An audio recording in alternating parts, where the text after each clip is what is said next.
میں جب بھی ڈی چوک اسلام آباد کے قریب ایک بینک میں جاتا ہوں تو اس کے باہر ہمیشہ اخبار فروش عطا محمد موجود ہوتے ہیں۔ وہ روزانہ 60 سے 70 اردو اور انگریزی اخبارات فروخت کرتے ہیں۔ ان کی 2 بیٹیاں ہیں جن میں سے ایک اعلیٰ تعلیم مکمل کر کے ایک بینک میں اچھی جاب کر رہی ہے۔ عطا محمد کا تعلق بکھر کے علاقے بھیل سے ہے، لہٰذا میں کبھی کبھار ان کے ساتھ بیٹھ کر سرائکی میں علاقے کا حال احوال بھی پوچھ لیتا ہوں۔ اس طرح میں اپنی سرائکی زبان کا کورس بھی فریش کرتا رہتا ہوں کہ کہیں پرانے لفظ بھول نہ جاؤں۔ ان سے اخبار بھی خرید لیتا ہوں اور حالات حاضرہ پر گفتگو بھی ہو جاتی ہے۔ کبھی عطا محمد کا موڈ ڈاؤن تو کبھی اپ ہوتا ہے۔ جس دن اخبار زیادہ بک جائیں تو وہ خوش ہوتا ہے، اور جس دن کم بکیں اس دن وہ ملکی معیشت اور سیاستدانوں کو اپنے نقصان کا ذمہ دار ٹھہراتا ہے۔ کمائی اچھی ہو جائے تو اس کا کریڈٹ وہ اپنے گاہکوں کو دیتا ہے، تب وہ حکومت یا سیاستدانوں کو کریڈٹ نہیں دیتا۔ گزشتہ روز جب میں بینک سے واپسی پر عطا محمد کو ملا تو مجھے وہ بہت خوش لگے۔ میں نے کہا، جناب، جب پورا ملک اداس، افسردہ اور ڈپریس ہے، بات بات پر ہم ایک دوسرے کو کاٹ کھانے کو دوڑتے ہیں، آپ خوش بیٹھے ہیں۔ ہمارے ملک میں اب کوئی دوسرے کو خوش دیکھ لے تو ناراض ہو جاتا ہے کہ یہاں سب کو موت پڑی ہوئی ہے اور آپ ہیں کہ دان نکال رہے ہیں۔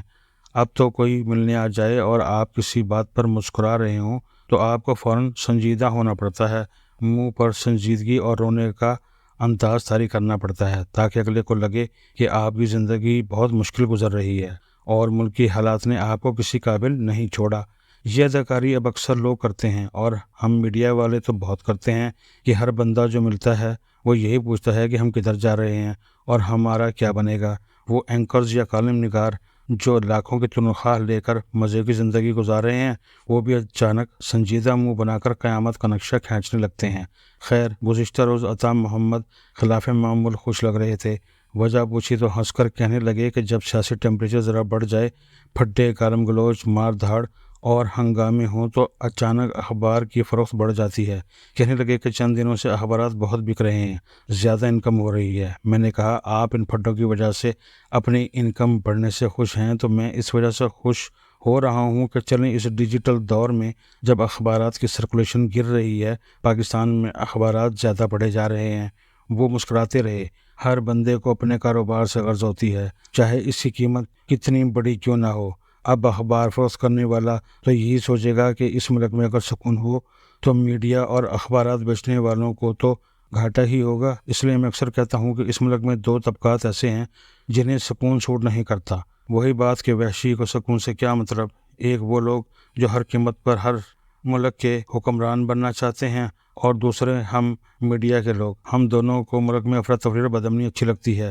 سیاستدانوں سے شروع کرتے ہیں، اگر ان کے مخالفین ملک کے حکمران بن جائیں اور معیشت سدھرنے لگے تو وہ دن رات دعائیں مانگتے ہیں کہ ملک کے حالات خراب ہوں تاکہ وہ مجمع اکٹھا کر سکیں اور لوگوں کو بتا سکیں کہ ان کی زندگیاں کتنی مشکل ہیں اور کسی بھی لمحے قیامت آ سکتی ہے۔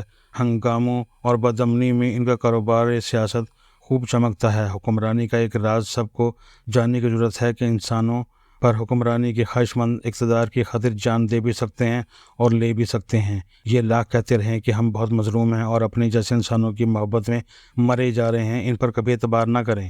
ان سب کو علم ہے کہ تھرڈ ورلڈ ممالک میں سیاست کرنا جان جوکھوں کا کام ہے۔ جیلیں ہیں، جلاوطنی ہے، لمبی سزائیں ہیں، پھانسیاں ہیں، بغاوت کے مقدمے ہیں، گھریلو زندگی کی تباہی سے کاروبار کی تباہی تک سب آزمائشیں ہیں۔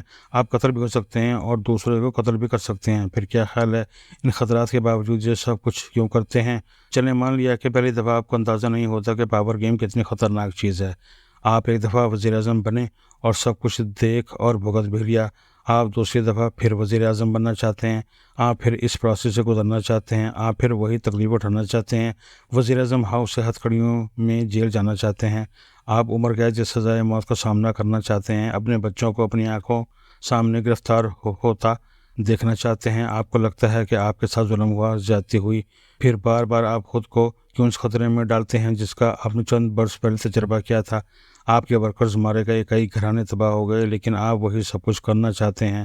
آپ پھر بھی حکمران بننا چاہتے ہیں، اپنے جیسے انسانوں کے حاکم بننا چاہتے ہیں۔ آخر اس حاکمیت میں ایسا کیا نشہ ہے جو آپ کو عمر قید، پھانسی کاٹ، سرعام گولی سے قتل ہونے یا قاتلانہ حملوں سے بھی ڈر نہیں لگتا؟ آپ کہیں گے وہ بہادر لوگ ہیں، وہ ان خطرات سے نہیں ڈرتے۔ میں یہ بات نہیں مانتا۔ یہ بھی ہماری طرح گوشت پوست کے انسان ہیں، انہیں بھی ڈر لگتا ہے، انہیں بھی اپنی جان پیاری ہے۔ آپ کہیں گے تو پھر میرا پورا تھیسس ہی غلط ہے۔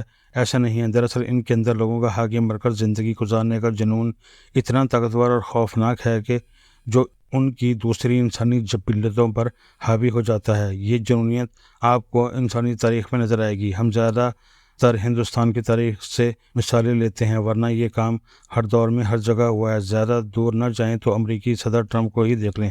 ارب پتی ہو کر بھی قاتلانہ حملے کے بعد وہ دوبارہ میدان میں موجود ہے، کیونکہ دولت سے زیادہ بڑا نشہ انسانوں پر حکمرانی کا ہے۔ جب لاکھوں لوگ آپ کو مرشد مانتے ہوں اور آپ کے نعرے مارتے ہوں، ایسی دولت کا کیا کرنا کہ آپ کو ایک بندہ تک نہیں جانتا۔ اس لیے ہر ارب پتی بندہ خود کو عوام میں مشہور کرنے کے کئی طریقے ڈھونڈتا ہے۔ انڈیا کی امبانی فیملی کو ہی دیکھ لیں، بچوں کی شادی پر کیا کچھ نہیں کیا تاکہ دنیا نہیں جان سکے۔ آج کل مغل بادشاہ جہاں کی بیٹی جہاں آرا کی بائیوگرافی پڑھ رہا ہوں، آپ کو اس سے اندازہ ہوتا ہے کہ پاور کا نشہ کتنا خونی اور خطرناک ہے۔ اس بیٹی یا بہن کے غم کا ذرا تصور کریں جس کا باپ قید ہے، بھائی ایک دوسرے سے جنگیں لڑ رہے ہیں، وہ بھائیوں کی منتیں کر رہی ہے، گڑ گڑا رہی ہے، ان کے پاؤں پکڑ رہی ہے، پھر بھی جنگوں میں ایک بھائی نے باقی بھائیوں کو قتل کر دیا۔ اب وہ اپنے بھائی دارش کو مراد اور شجاع کے قتل کے بعد ان کے بچوں کو اپنے بھائی اورنگزیب سے بچانے کی کوششوں میں لگی ہوئی ہے۔ پورا دلی باہر نکل کر اورنگزیب سے رحم کی بھیک مانگ رہا ہے کہ اپنے خوبصورت بھتیجے کو معاف کر دے۔ اورنگزیب کہتا ہے خوبصورت تو سام بھی ہوتا ہے لیکن اندر زہر سے بھرا ہوتا ہے۔ ایک بدقسمت بہن جہاں آرا نہ بھائیوں کو بچا سکی نہ بھتیجوں کو۔ اس رات دلی کے کسی گھر چولہا نہ جلا تھا۔ آپ کا خیال ہے اورنگزیب ہندوستانی عوام کی بھلائی کو ذہن میں رکھ کر باپ کو قید، بھائیوں اور بھتیجوں کو قتل کر رہا تھا؟